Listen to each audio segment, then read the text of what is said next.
Bonsoir à toutes et à tous, je suis ravi de vous retrouver pour cette nouvelle vidéo hebdomadaire intitulée Jour de tonnerre. Comme d'habitude, avant de démarrer, le petit message d'avertissement qui stipule que le contenu de cette vidéo est à unique but pédagogique et informatif, qui ne constitue en rien un conseil et que vous êtes seul responsable de vos investissements et donc de vos trades. Pour me suivre sur Twitter, Tino-Trading, le groupe Facebook du podcast de la bourse et la chaîne YouTube sur laquelle vous êtes.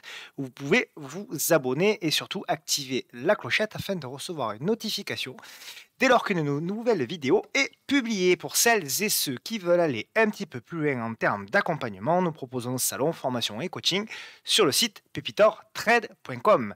Mon partenaire Trade République, avec qui je partage la radio libre de la bourse sur Twitter tous les jeudis soirs. Je vous recommande l'émission qui a eu lieu donc hier soir. C'était peut-être l'émission où j'ai pris le plus de plaisir depuis qu'on fait ça. C'était une émission qui était consacrée aux émotions et on a eu des interventions de pas mal de personnes. Donc c'était vraiment très intéressant de partager ça et de se donner mutuellement des petites astuces pour combattre ces mauvaises émotions qui nous empêchent souvent de prendre les bonnes décisions, du moins les décisions plus rationnelles. Donc voilà, n'hésitez pas sur Twitter, sur mon fil ou sur celui de Trade Republic, vous pouvez retrouver le podcast de l'émission. Bien entendu, c'est 100% gratuit. Et puis, dimanche soir, après la victoire de l'équipe de France, je l'espère, on se retrouvera avec mon ami Olivier Larosse sur Twitter.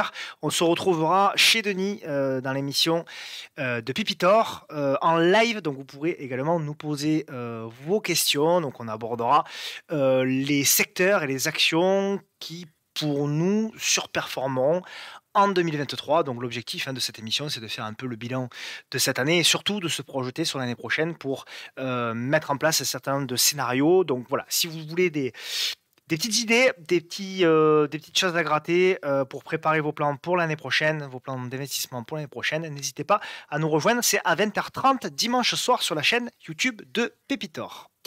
Allez, on attaque avec un programme encore une fois chargé. On a eu une semaine évidemment violente. Donc on a du Société Générale, on a du FDJ, la Française des Jeux, Worldline, Swatec, Pierre et Vacances, Ipsen, Veralia, Equasens, Nexity, BP, OST, Bpost, BioUV, BIC, OVH, et puis aux États-Unis, nous irons voir Zoetis que je connais pas.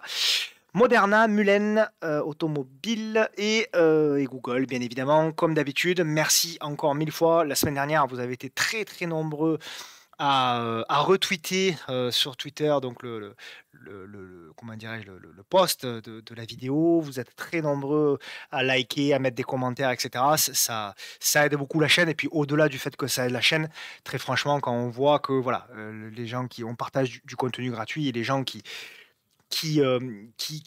écoutent, qui regardent, ils font également l'effort de faire ce retour-là. C'est pas grand-chose. Je sais que c'est pas grand-chose, mais franchement, ça fait toujours plaisir. Donc, merci beaucoup à ceux qui le font. Je regarde toujours, je jette toujours un petit coup d'œil, et c'est souvent d'ailleurs les mêmes, les fidèles qui retweetent tous les vendredis soirs. Donc, merci beaucoup à eux. Et d'ailleurs, voilà, comme l'année dernière, vous vous souvenez, j'avais fait une petite tombola sur Twitter, gratuite, bien évidemment. Donc, pareil, on fera ça. Je vais essayer d'organiser ça certainement en début de semaine, un petit loto de Noël où vous pourrez gagner, voilà, certainement un ou deux abonnements au salon, etc. pour venir regarder un petit peu ce qu'on fait. Voilà, je vais essayer de mettre ça en place comme promis, comme on l'avait fait l'année dernière, ça avait été apprécié. Donc on va essayer de remettre ça en place. Allez, on attaque parce qu'on a évidemment pas mal de choses à se dire après une telle semaine. Donc on va essayer donc de faire un petit peu le résumé rapide de ce qui s'est passé cette semaine. Alors on va pas reprendre l'antériorité, évidemment, on le fait chaque semaine, donc je vous renvoie aux vidéos précédentes, mais grosso modo, voilà, qu'est-ce qui s'est passé un petit peu par rapport techniquement par rapport à ce qu'on s'était dit, donc nous évoluions vers, dans un biseau ascendant. Ce biseau ascendant a été cassé ici et puis on a une figure également de construction en biseau ascendant, un petit biseau ascendant ici qu'on a cassé. On a fait la main shot dessus et derrière ça a vendu. Il y a eu une prise de liquidité, énorme pour faire sauter, ici, hop là, ouais, il y avait le dernier plus haut qui était ici, vous voyez, hop. Donc il y avait pas mal de vendeurs qui étaient intervenus pour shorter le marché, là-dedans, qui avaient mis des stops juste au-dessus des 6790 et qui, par la mèche haute, se sont fait stopper. Et donc, derrière, le marché a pris des liquidités et a enclenché un mouvement fortement baissier. Alors, évidemment, on cherche toujours des raisons fondamentales. Il y a eu effectivement le discours de Jérôme Powell, qui n'a pas été apprécié. Bon, c'est pas nouveau, il a rien dit de nouveau. Monsieur Powell, il a simplement dit que la lutte pour l'inflation n'était pas encore gagnée, qu'il allait continuer évidemment à monter les taux. Mais ça, on s'en doutait bien. On s'en doutait bien que avec encore de l'inflation à 6-7% aux États-Unis, on n'est pas prêt de faire un pivot. En Europe, je crois que c'est sorti à 10,1 aujourd'hui. Donc on n'est pas prêt de pivoter au niveau des taux. Mais surtout, voilà, surtout, je pense que effectivement le marché est en train de voir que effectivement on va avoir certainement vraiment une récession. La question, et ça personne ne peut y répondre, c'est de savoir si cette récession va être profonde ou pas. Moi, je ne suis pas sûr qu'elle va être si profonde que ça. Il y a quand même un certain nombre d'indicateurs qui certes, vont dans le sens d'une récession, mais aussi également dans le sens d'une reprise qui pourrait intervenir sur la seconde partie, pour pouvoir commencer à intervenir sur la seconde partie de 2023 pour éventuellement 2024 ensuite. Donc on verra là aussi, hein, personne ne peut prédire l'avenir, mais voilà, tout ceci fait que bien le marché forcément s'est retrouvé un petit peu au pied du mur et donc a décidé de vendre. Alors nous on avait une zone, je vous avais indiqué, hein, la zone, vous avez dit un petit peu la semaine dernière que le rebond sur les 6600 points était probable, mais que la zone pour moi qui m'intéressait, alors vous avez mis le cercle un petit peu plus loin parce que je pensais pas, honnêtement, je m'attendais pas à une telle violence. J'imaginais beaucoup plus, vous l'avez dit, hein, j'imaginais beaucoup plus quelque chose de beaucoup plus lent, beaucoup plus construit avant éventuellement de repartir ou de baisser, mais j'imaginais vraiment une structure beaucoup plus lente. On y allait quasiment déjà en ligne droite. Alors du coup, voilà, du coup, je pense que en effet, nous pouvons avoir là-dedans du rebond technique, mais moi, mon objectif, c'est toujours d'aller retester cette MM200. MM200 qui avait fait donc ici résistance, qui avait fait donc ici également résistance, et je vois bien le marché aller également la retester. La question est de savoir est-ce qu'on aura un rebond avant de la retester ou est-ce qu'on va aller directement la retester et après on observera s'il y a des acheteurs qui sont dans la capacité de relancer ou pas. Voilà. En gros, pour moi, donc à titre personnel, bon, j'interviens pas, mais de toute façon, jusqu'à la fin de l'année, je vais pas trop intervenir sur les marchés. Je vais plutôt essayer de profiter de mes proches jusqu'à la fin de l'année et essayer de me reposer un petit peu. Mais voilà, grosso modo, pour moi, de toute façon, on a évidemment cassé on est évidemment sous la M10 qui est cassée. Donc bon, voilà, on n'a pas vraiment de signal important.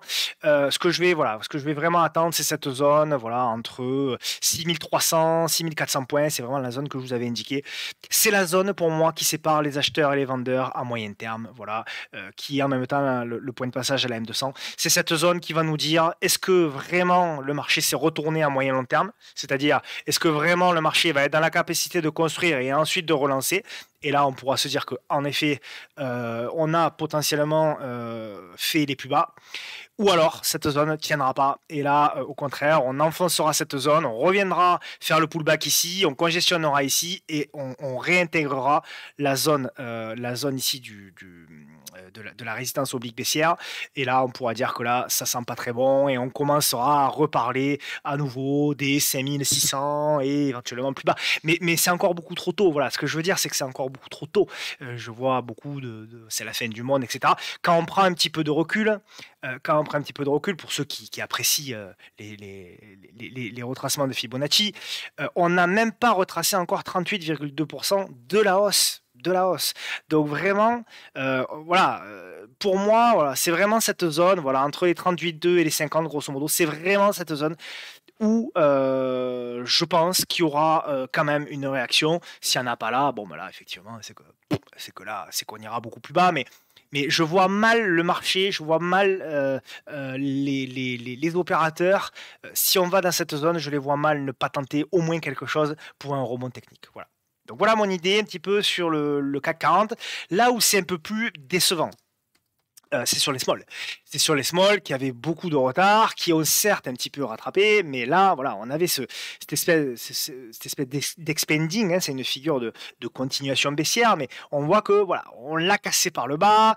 Voilà, là, pareil, hein, nous pourrions potentiellement avoir là aussi un rebond technique, mais quid de la suite? Est-ce qu'on va arriver à congestionner et finalement on va arriver à faire ce genre de mouvement? Donc dans ce cas-là, très bien.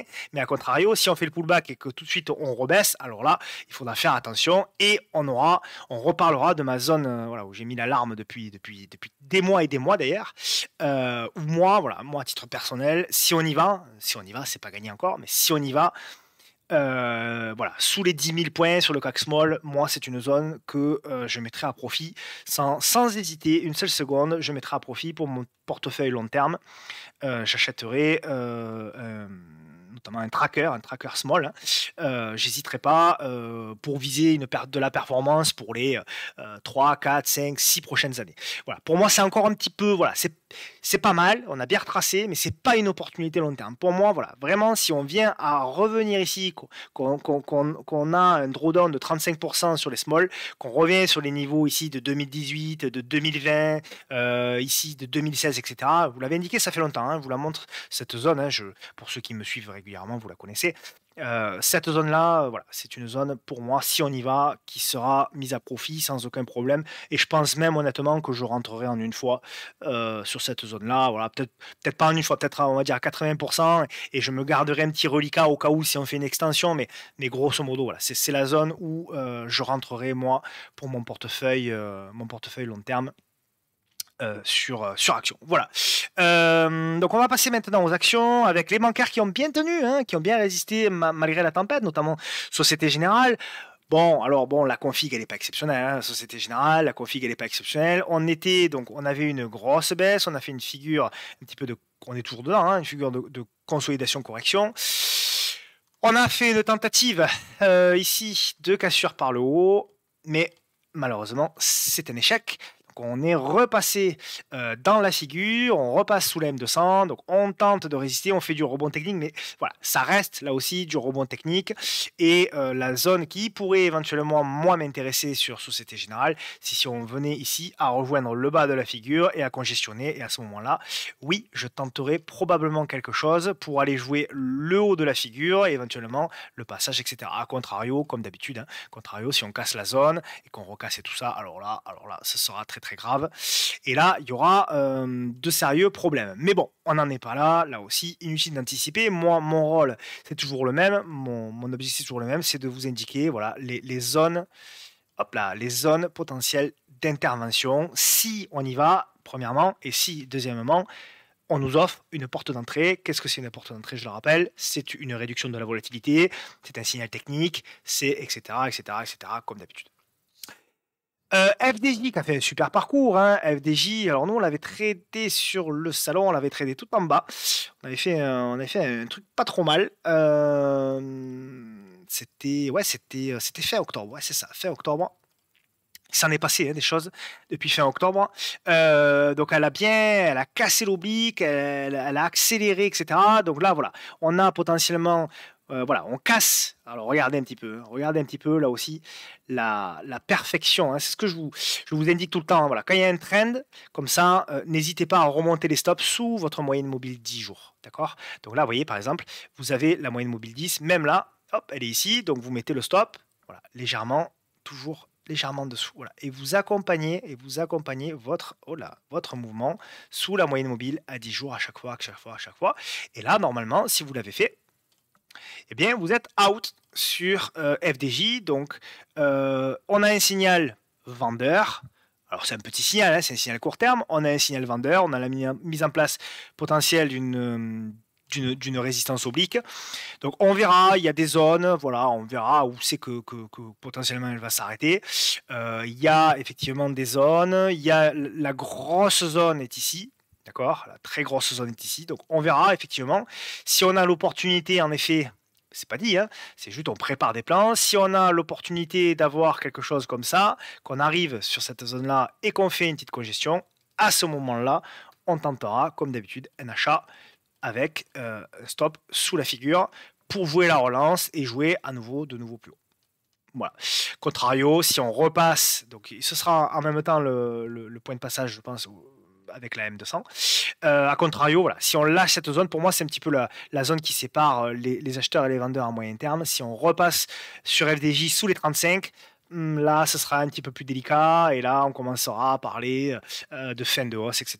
Mais là aussi, c'est beaucoup trop tôt. Hein, voilà, c'est beaucoup trop tôt. Quand on a une hausse comme ça, voilà, on retracerait simplement, on retracerait 38%, 38%, 50%, que ce ne serait pas un scandale. D'accord?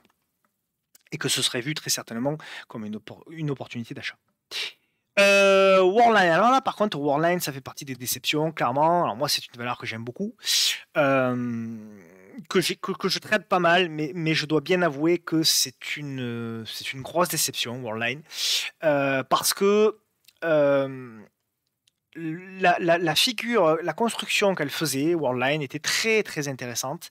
Moi j'aimais beaucoup. Voilà, on avait une petite figure là, comme ça, comme j'aime bien, hein, en biseau un petit peu descendant. Cette figure, on la casse par le haut. Ici, on fait une congestion qui est pas mal. Cette congestion, on la casse par le haut. Et puis derrière, c'est pas terrible. Voilà, on avait là aussi une espèce de figure comme ça, qu'on casse par le bas. On arrive sur la M200, il y a du rebond technique, mais on finit par lâcher. Et là, on revient combler le gap à la hausse, donc signe de faiblesse. Donc là, c'est pareil, Worldline. Moi, ce qui m'intéresse sur Worldline, c'est cette zone. Donc c'était un support oblique qui avait fait 2 touchettes, 3 touchettes, 4 touchettes. Donc grosso modo, d'ailleurs, je vais la dupliquer et me mettre une petite alerte. Voilà, hop, comme ça, je le fais devant vous. Si on y va, voilà, si on y va, cette zone-là, si on y va et que on a une petite congestion, à ce moment-là, on pourra tenter quelque chose. Mais voilà, à part ça, honnêtement, il n'y a pas grand-chose à faire sur Worldline. C'est dommage. Je suis déçu parce que franchement, il y avait du potentiel. Il y a du potentiel sur cette valeur, mais pour le moment, clairement, le marché n'en veut pas. Soitec. Donc, comme d'habitude, alors on en a parlé X fois, je vous l'ai montré X fois. Hein, je nettoie un petit peu. À chaque nouveau plus bas, hein, vous voyez, sur Soitec, hein, là on avait un plus bas cassé, derrière accélération. Nouveau plus bas ici, plus bas cassé ici, accélération. Nouveau plus bas ici, plus bas cassé ici, accélération. Nouveau plus bas ici, plus bas cassé ici, derrière accélération. Donc l'idée, c'est la même. C'est la même. On trace son dernier plus bas, donc qui est désormais ici. Je ne sais pas ce que va faire Soitec, hein, attention, hein, mais je sais que si Soitec venait à recasser le plus bas ici et me faire un signal, je rejouais à nouveau une relance comme ça a été fait une fois, 2 fois, 3 fois, 4 fois. Je jouerai là aussi la 5e fois. Si on y va, ça paraît loin. Je sais que ça paraît loin. Je sais qu'une baisse de 50%, non pas 50%, mais pas loin, remarque. Hein, 36% sur Soitec, je sais que personne ne la voit. Et je vous entends déjà dire que je suis fou. Mais je dis juste, voilà, si on y va, et je me mets ma petite alerte, je dis juste que si on y va, ça fera partie des choses que je regarderai. Voilà. En tout cas, là-haut, là, j'ai pas envie, voilà, j'ai pas forcément de setup pour pouvoir. Pardon, excusez-moi, j'ai pas forcément de setup pour pouvoir trader l'action. D'autant que les indices sont repassés sous la M10, donc voilà, j'ai pas forcément de setup. Donc voilà, un petit peu pour moi, Soitec, voilà, je prépare mon plan déjà au cas où les marchés venaient à dégueuler plus que ça. C'est pas, pour moi, c'est pas pour tout de suite, mais on sait jamais. Autant préparer ses alertes, autant préparer ses petites alarmes, ses petits plans. Mais voilà, en tout cas pour Soitec, en attendant, je bouge pas. Pierre et vacances. Alors, vac. Donc, alors c'est très baissier, hein. Pierre et vacances, c'est très baissier, donc je suis obligé de zoomer. Hop, je vais nettoyer un petit peu. Ça, c'était un plan qu'on avait prévu sur la salon. Voilà. Alors, il y avait un setup. il y avait un setup sur VAC. Alors, il y avait effectivement la réduction de la congestion qui était intéressante ici. Et il y avait, je sais que certains l'ont pris parce que j'ai reçu des messages en ce sens. Alors, VAC, voilà, c'était pas très liquide, etc. Donc, bon, voilà, c'est pour ça que j'en parle pas trop, moi, j'en parle pas trop sur Twitter. Mais il y avait un double top ici. Et il y avait un second double top ici. Voilà, avec une réduction de la volatilité. Donc ça, voilà, ça fait partie des configurations que je vous montre très souvent. Ce genre de setup-là, réduction de la volatilité plus double top, c'est des configurations qu'il ne faut pas hésiter à prendre, d'accord? Parce que là, ça fait des stops très courts. Ça fait des stops à... Allez, si vous prenez la bougie, la plus petite bougie, ça fait un stop à 1,60. Et même si vous prenez du large sur la grande bougie, ça fait un stop à 2,50. Et tout de suite, vous avez une prise de bénéfice à pratiquement 7-8%. Donc ça, ce sont, avec un gap en plus qui est identifié. Donc ça, ce sont le genre de configuration en tendance haussière, hein, puisque là, on le voit, hein, que VAC, depuis le 18 octobre, est en tendance haussière. Donc tendance haussière avec un double top, le genre de configuration que vous devez absolument rechercher. Voilà, donc là, j'ai pas forcément d'avis, à part que, bah oui, pourquoi pas, on va attendre, là aussi, on va attendre toujours la même chose, une porte d'entrée avec une réduction de la volatilité, comme on avait eu ici, pour pouvoir tenter à nouveau une relance et aller chercher le gap. Voilà, c'est aussi simple que ça. Ipsen, alors je vais en parler, mais ça fait partie. Alors j'en parle parce que j'aime bien montrer toutes les actions.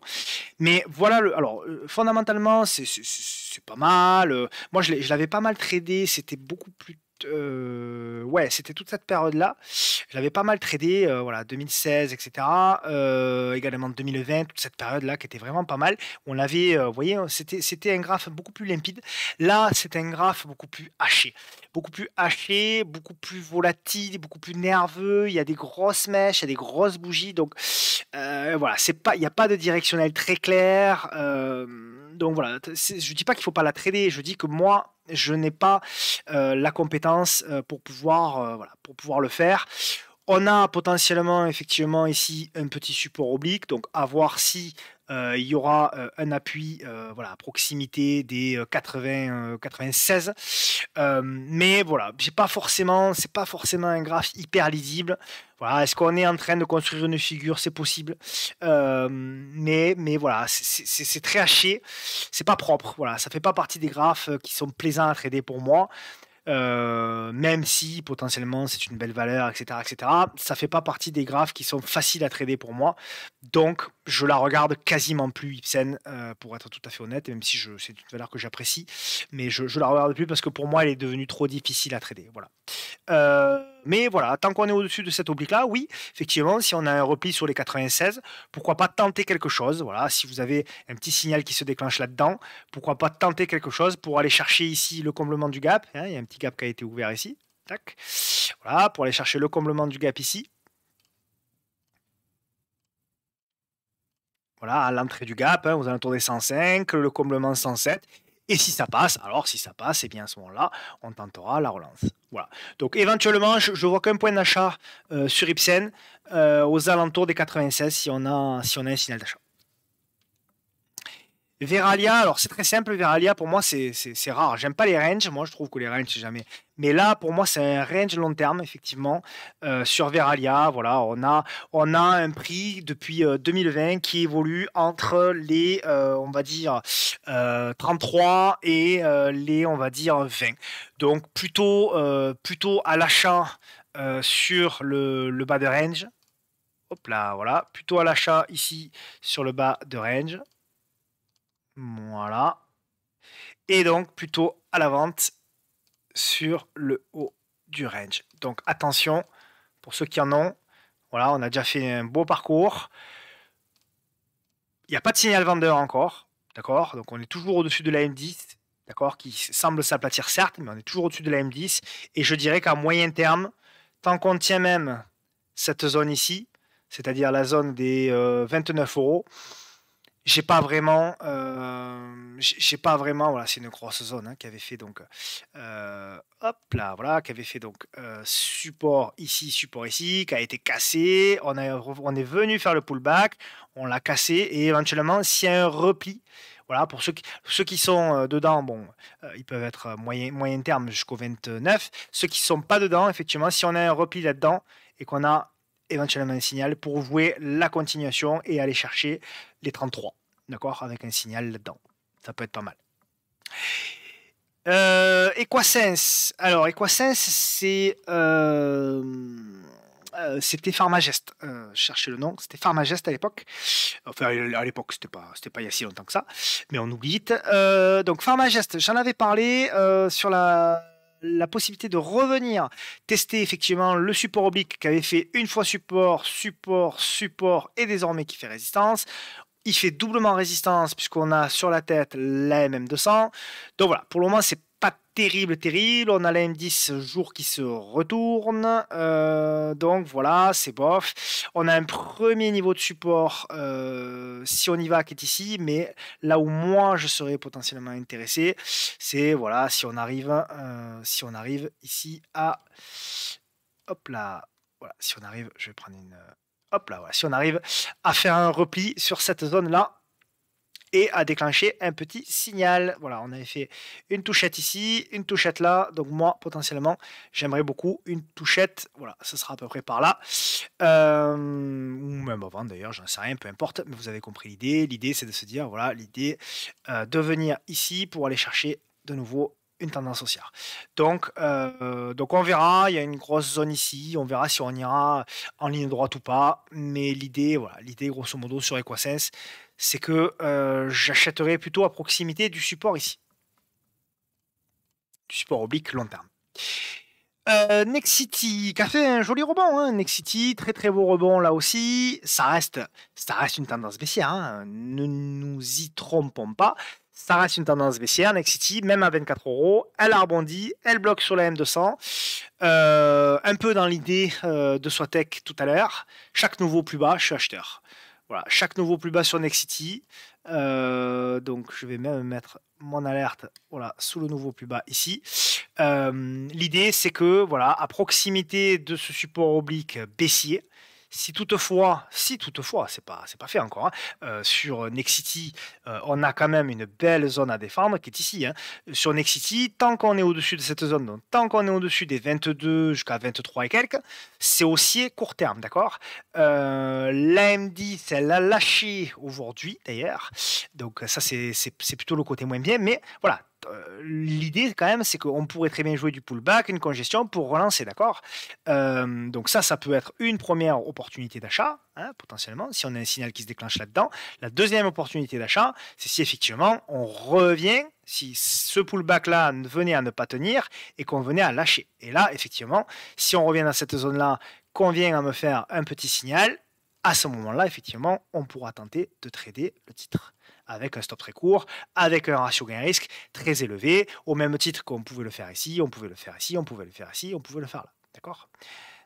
Voilà un petit peu l'idée sur Nexity. Toujours, c'est une valeur qui m'intéresse, hein, parce que je connais bien, parce que c'est une valeur quand même qui je pense, sera capable dans les années à venir de revenir sur les 40, 45, 50, et qu'aujourd'hui elle en cote 24. Donc voilà, donc en plus il y a, pour ceux qui aiment les dividendes, il y a un dividende très important dessus. Voilà, donc je pense que c'est une valeur à acheter lorsqu'il y a des trous, lorsqu'il y a des creux de marché, des bas de cycle, pour jouer dans du fonds de portefeuille, quoi. Voilà. Bipost. Alors moi je l'avais proposé à l'achat sur le salon. Bon, c'est une tendance très baissière. Tendance très baissière, mais voilà, donc on avait proposé un achat ici au-dessus des 5,50 et un premier TP qui a été touché. Mais c'est compliqué. Mais c'est très compliqué, c'est une tendance baissière. Regardez un petit peu, ça a vendu de manière très très forte.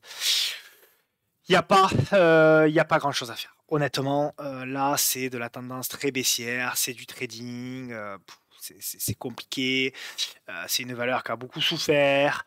Voilà, honnêtement, ça fait partie des valeurs. Alors, on peut toujours tracer, hein, évidemment, hein, on peut toujours essayer de tracer des zones, on peut toujours essayer de tracer des obliques, des choses comme ça. Mais ça reste une tendance très baissière et ouais, voilà, c'est pas forcément quelque chose d'agréable à trader. Donc, honnêtement, cette valeur-là, je resterai grosso modo, si vous le pouvez, hein, si vous êtes dedans, bon ben voilà. Mais pour moi, de toute façon, tant qu'on repasse pas au-dessus de cette oblique ici, hein, tant qu'on repasse pas au-dessus de cette oblique ici, pour moi, il y a strictement rien à faire sur BPUST. Donc on avait tenté de le faire ici, on a bloqué sous la MM200, on réintègre. On va aller tester, je pense, les 4 euros, 4,60 €. Donc deux solutions, soit effectivement vous êtes joueur, vous attendez un signal par là pour jouer la relance, soit vous êtes un petit peu moins joueur et vous attendez la cassure avec un signal d'entrée ici. Voilà, toujours la même chose. Soit vous attendez, soit vous êtes agressif et vous jouez le repli, soit vous attendez une confirmation, au moins le début d'une confirmation de quelque chose. Mais encore une fois, voilà, c'est une tendance très baissière. BioUV, alors c'est un tout petit titre, difficile à trader, BioUV, Altuve. Je la vois comme ça, moi. Je la vois comme ça. Il y a une résistance oblique qui est très propre, par contre. Le support oblique, il y a 3-4 points. Je le vois plutôt dans une construction. Voilà, je le vois plutôt dans une construction. Donc, casse par le haut, parfait. Casse par le bas, adieu. Voilà, c'est aussi simple que ça. J'ai pas d'avis. J'ai pas d'avis. Pour moi, c'est un titre assez neutre. D'ailleurs, la MM200 est très plate, les cours évoluent de manière un peu latérale. Voilà, donc un petit peu à l'image de BP OST, de BPost. Achat potentiellement sur repli si signal, achat potentiellement en cassure de résistance oblique au-dessus. Voilà, grosso modo, hein. Donc, soit effectivement on vient, on casse, on fait le signal et on déclenche, soit on revient s'appuyer sur le repli, on fait une congestion là-dedans et on joue la relance aussi sur signal. Voilà, aussi simple que ça. Pour ceux qui sont intéressés. Après, attention, hein, BioUV, c'est 25 000 € échangés aujourd'hui, hein. Donc, j'aime autant vous dire que si vous avez, si vous mettez 3 ou 4 000 € là-dessus, vous faites exploser le carnet, hein. Donc, faites gaffe là-dessus. BIC. Alors, BIC, ce qui est intéressant au niveau de cette valeur-là, c'est une valeur qui est potentiellement en train de se retourner moyen-long terme. Donc ça, c'est intéressant. Ce qui est intéressant au niveau de BIC, c'est qu'elle réagit très bien à ce support oblique-là. Je vais nettoyer un peu ça, ça ne sert plus à rien. Donc, ce que j'aimerais beaucoup, moi, sur BIC, c'est de nouveau, hop, un petit repli, un signal ici pour jouer la continuation. Et là, potentiellement, nous aurions une figure un petit peu comme ça. Voilà. Donc, l'idée, c'est de jouer un petit peu le même scénario qu'il nous avait fait là, sur BIC. Donc, venir faire une petite congestion. Pourquoi pas venir s'appuyer sur la MM200 en plus et relancer encore une fois. Et à ce moment-là, je suis acheteur. Là, sur ce niveau-là, je ne suis pas acheteur. Parce que voilà, pour viser ici, pour viser 7%, on aurait un stop pour moi sous les 61,50. Donc 61,50, ça ferait un stop à 5-6%. Voilà, un RR de 1 pour 1, c'est pas, ouais, voilà, c'est pas très intéressant pour moi. D'autant qu'il faut un stop un petit peu plus éloigné, puisqu'elle a tendance à faire des mèches. Donc stop sous la bougie, c'est un peu court, c'est un peu trop agressif pour BIC. Donc j'attendrai plutôt un repli dans cette zone-là. Et à ce moment-là, oui, ça vaudra le coup, parce que là, du coup, même si on met un stop, par exemple, à voilà, 4, 3, 4, 5%, qu'on vise déjà ce plus haut là, ça fait un stop, ça fait un TP à 6, et ce TP là, ça fait un TP à 14. Donc là, oui, en termes de ratio gain-risque, on est plutôt pas mal. OVH, alors rare valeur qui a très très bien tenu. On en avait parlé, c'était il y a 2 semaines sur le repli, ça devait être là, je crois. Le 25 novembre, oui, ça devait être le 25 novembre. On avait parlé de cette zone là de soutien. C'était peut-être sur Twitter, je ne sais plus, bon, peu importe. Donc pas mal, très intéressant. Et là, on avait un setup. On avait un setup, vous voyez, on avait une réduction là de la volatilité qui est très intéressante à trader, avec notamment ici la cassure. Hop, la cassure des 14,29 €. Donc là, on avait effectivement une belle compression, une belle réduction de la volatilité. Stop, il était très clair, donc sous les 13,86. Donc nous étions au-dessus de la M10, consolidation, congestion. Hein. Donc vous connaissez ce setup pour ceux qui ont vu le webinaire. Hein. Je vous rappelle, hein, j'ai fait un webinaire sur la M10 sur la chaîne. N'hésitez pas à aller le voir pour ceux qui ne l'ont pas vu. Donc ça correspond tout à fait avec un setup que j'ai proposé sur le webinaire. Et là, hop, cassure. Et effectivement, là, tout de suite, donc premier TP, normalement, vous devez certainement avoir pris un premier TP, puisqu'on avait un stop à 3. On a touché plus de 7. Donc ça veut dire qu'on a déjà pris un ratio de 1 pour 2. Donc premier TP touché, là normalement, vous prenez 20, 30, 40, 50, 60, 70%, peu importe, et vous mettez votre stop ici et vous accompagnez pour aller chercher un deuxième objectif, la MM200, qui correspondra potentiellement à ce plus haut-là. Donc aux alentours des 16,20 €, 16,23 €. À ce moment-là, vous allégez encore un peu. Et vous gardez le reste, voilà, vous montez un petit peu votre stop sous, par exemple, la M10, quelque chose comme ça, et vous oubliez, vous le gardez en fond de portefeuille pour éventuellement jouer un scénario beaucoup plus long terme. Donc en tout cas, pas mal du tout, surtout dans ce marché-là. En hebdo, hein, regardez, hein, ça n'a pas loupé. Hein. Ça aussi, pour ceux qui ont vu le webinaire de la M10, hein, regardez.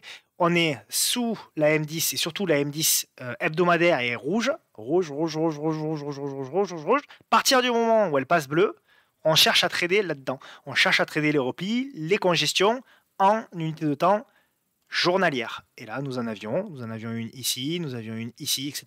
Toujours le même, voilà, toujours les mêmes choses qu'on applique. Et qui fonctionnent, hein, qui fonctionne avec un bon money management, en étant intelligent, en prenant des valeurs si possible avec des fondamentaux corrects, ça fonctionne. Allez, on passe aux States avec Zoetis que je ne connais pas, donc merci à celui ou celle qui l'a proposé de laisser un petit commentaire pour nous dire ce qu'ils font. Alors, tendance de long terme haussière, mais nous avons eu un gros sell-off, donc c'est une action qui a perdu quand même depuis les plus hauts. Je ne suis pas tout à fait précis, depuis les plus hauts, qui a perdu encore 40 et quelques pourcents. Bon, c'est pas mal. Voilà, on voit que le support ici, il avait été payé. C'était intéressant. Donc on a un support oblique qui est ici. Donc je joue toujours le même. Hein. Toujours le même support oblique. Là, il n'y a rien à faire pour moi, si ce n'est attendre un éventuel repli, comme la fois précédente. Si on y va, évidemment. Si on y va, je considérerais que, voilà, ici, là-dedans, si on a une opportunité d'achat, on achètera pour pouvoir jouer la relance vers éventuellement les 153 et plus si affinité. On est, je pense, dans une longue et lente figure de consolidation, congestion. Voilà, donc potentiellement on pourra avoir voilà, la zone ici, hein, la zone des 125, 130, on verra, c'est encore beaucoup trop tôt hein, pour moi. Il n'y a strictement rien à faire là.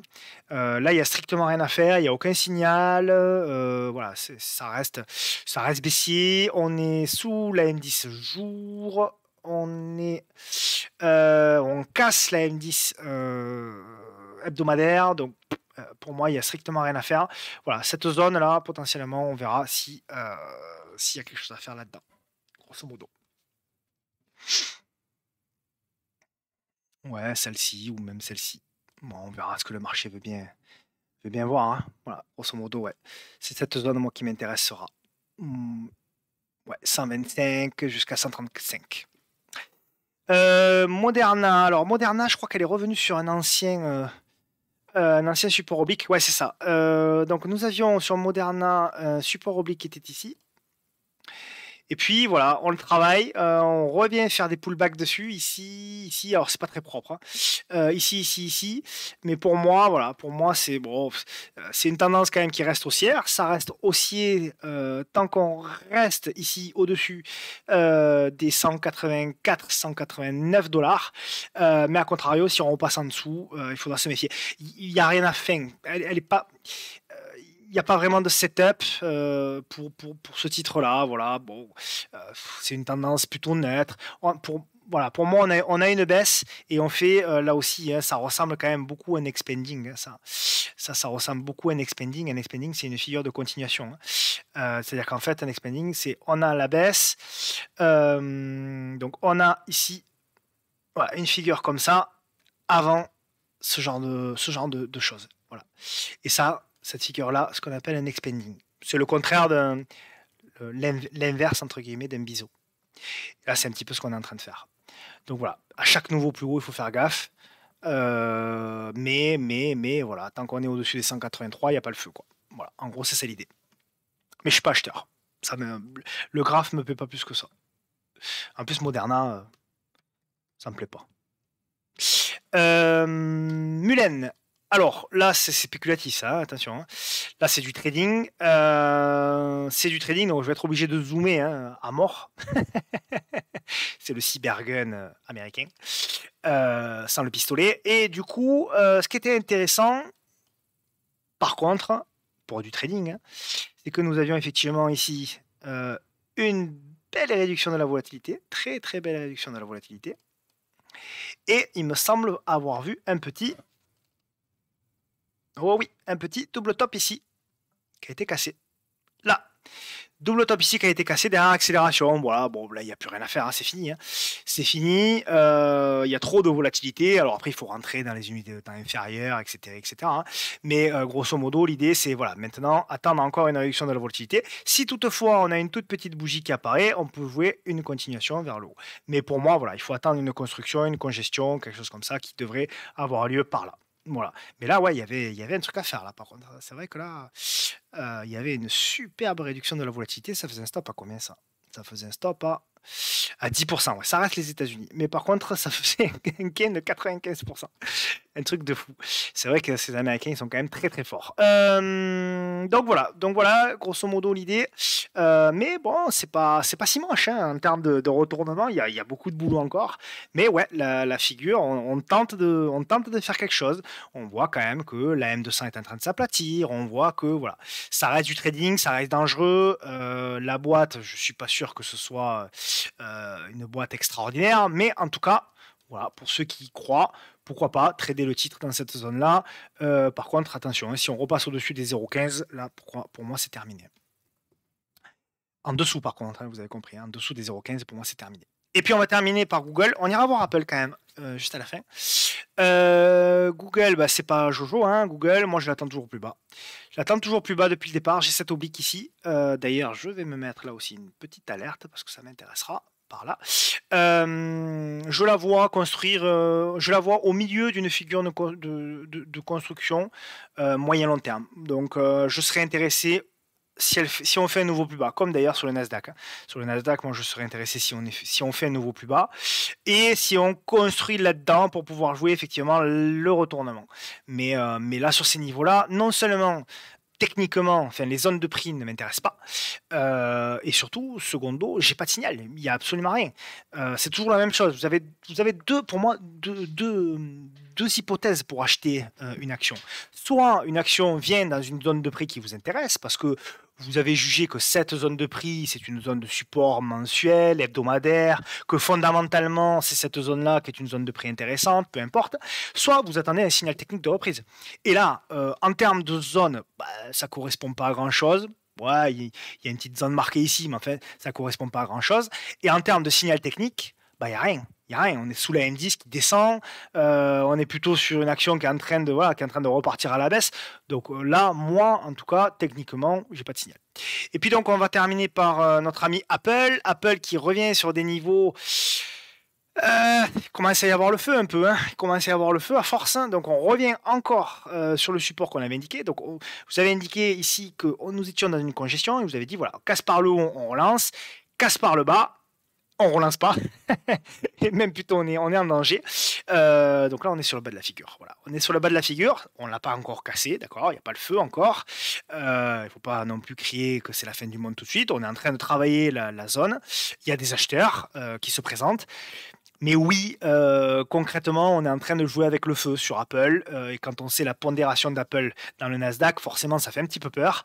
Si cette zone lâche, si la zone des 130 $ lâche, oui, je pense que nous pouvons avoir un sell-off et nous pouvons aller chercher notamment la zone des 100 $ avec le gap ici. Et après, on verra même un peu plus bas. Mais on n'y est pas encore. Encore une fois, c'est beaucoup trop tôt pour dire ce qui va arriver. Moi, je suis dans l'incapacité de vous dire ce qui va arriver. J'en sais strictement rien. mais ce que je vois, c'est que en effet, nous sommes plutôt sur le bas de la figure. Donc c'est toujours la même chose. Le bas de la figure est toujours vu également comme une opportunité d'achat parce que c'est là où vous avez le meilleur ratio gain-risque. Alors c'est vrai que c'est là où les probabilités sont le moins avec nous, puisqu'on est baissier, etc., etc. Mais c'est vrai que là, c'est une zone où forcément on se dit, bon ben voilà, ça fait un stop court. Là, si je rentre là sur 134, je mets un stop sous, allez, par exemple ici, je mets un stop, hop, voilà, on va mettre un stop par exemple ici sous les 128, je vise le retour sur la M200 en premier TP, puis le haut de la figure, pardonnez-moi, puis le haut de la figure en deuxième TP, d'accord, sans même parler de la cassure de la figure, j'en parle même pas, c'est du bonus. Eh bien, nous avons un stop qui est à donc 5,15%, un TP numéro 1 qui est à 11,61, un TP numéro 2 qui est à 22. Donc en termes de ratio gain-risque, ma foi, ça tient la route. Ça tient la route. Donc c'est la raison pour laquelle, ce que je vois moi, il y en a plein qui le voient, et donc c'est la raison pour laquelle il y en a qui défendent cette zone en se disant, ok, c'est baissier, ok, on joue avec le feu, mais en même temps, moi j'ai un ratio gain-risque très intéressant pour acheter du Apple, donc ça m'intéresse, donc je viens soutenir le titre. Voilà. Par contre, attention, si ça lâche, et notamment la zone qui est ici des 128 où il y aura des stops, ça peut accélérer à la baisse. Donc voilà, mes chers amis, donc en synthèse pour la semaine prochaine, et je dirais même pour les 15 derniers jours. Alors oui, d'ailleurs, on m'a demandé s'il y aurait, les 2 dernières vidéos là, de l'année. Alors j'y ai pas réfléchi. Je pense que la semaine prochaine, je le ferai. Je pense que le dernier vendredi de l'année, je le ferai pas entre Noël et le jour de l'an. Mais à vrai dire, je ne l'ai pas encore décidé. Donc voilà, on verra. Je pense que je ferai en tout cas celui de la semaine prochaine. Voilà. Pour la suite des événements, bon, moi, je vous l'ai dit hein, tout à l'heure, il y aura du rebond. Là, après une baisse, quand même, le CAC a perdu entre les plus hauts et les plus bas. Il a perdu presque 6%. C'est beaucoup hein, en 3-4 séances. Donc, ça va générer du rebond. Au moins en intraday, voilà, déjà, on voyait une petite mèche basse. Il y aura des tentatives de rebond. Mais pour moi, ce qui m'intéresse, voilà, c'est la zone et la MM200, de voir si on y va, si les acheteurs sont présents. Le danger que vous allez certainement rencontrer, c'est que le rebond se fasse avant de toucher la M200. Et là, il y en a beaucoup qui vont dire, attention, je suis en train de louper le rebond. Et souvent, le marché fait ça. Donc là, tout le monde attend la M200, donc le marché fait mine de ne pas y aller. C'est là où vous dites, ah mais finalement, il ne va pas y aller. Et une fois que tout le monde rentre en mode FOMO par là, c'est là où vous avez la grosse mèche basse qui vient chercher finalement cette fameuse M200. Donc faites attention à ça. Si vous trouvez que le marché est difficile, si vous trouvez que le marché est épuisant, si vous êtes fatigué, si vous n'avez pas envie, etc., vous n'êtes pas obligé de trader, d'accord? Moi, à titre personnel, je trouve que ce marché est difficile, trop difficile. Pour les actions, hein, je parle des actions. Hein, sur les indices, il y en a beaucoup qui se régalent, etc. Il y a des choses à faire. Moi, sur les actions, je trouve que c'est compliqué. C'est devenu compliqué depuis le début du mois, sincèrement. Même à partir du 20-25 novembre, je trouvais que c'était déjà difficile. Moi, je suis transparent hein, sur les trades que j'ai proposés sur le mois de décembre. Il y en a 0 qui sont passés. D'accord. On a pris, je crois que j'en ai proposé 6 ou 7. On a pris 6 ou 7 stops. Donc, c'est des stops à 2%. Donc, c'est pas dramatique. Mais je suis transparent avec vous, comme je l'ai toujours été, comme je le serai toujours. Donc, quand on voit des circonstances de marché comme ça sert à rien d'aller s'épuiser, honnêtement. Ça sert à rien d'aller s'épuiser, surtout quand on arrive à la fin de l'année, qu'il y a des fêtes de Noël à passer, etc., avec ses proches. Je pense qu'il y a mieux à faire. Il vaut mieux, voilà, il vaut mieux prendre du temps pour soi. Voilà, je vous souhaite un agréable week-end. Merci d'avoir suivi encore une fois cette vidéo. N'hésitez pas à me laisser vos avis en commentaire. Je vous dis bon week-end et je vous dis à la semaine prochaine. Ciao, ciao.